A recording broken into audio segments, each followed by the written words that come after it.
మన శరీరం ప్రతి నెల ప్రెగ్నెన్సీ కోసం తయారవుతుంది.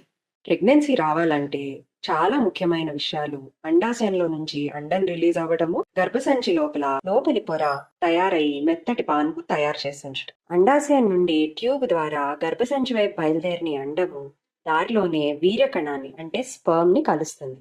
అప్పుడు అది పిండం అవుతుంది. ఈ పిండము గర్భసంచిలోకి వచ్చిన తర్వాత గర్భసంచి తయారు చేసిన మెత్తటి పాన్పులో నాటుకుంది. దాన్నే మనం ప్రెగ్నెన్సీ వచ్చినట్టు చూస్తాం. పీసీఓఎస్ ఉన్న వాళ్ళలో ఏం జరుగుతుంది? ఈ అండాశయంలోంచి ఆ అండం రిలీజ్ అవ్వటం, సరిగ్గా పెరగటం అనేవి జరగవు.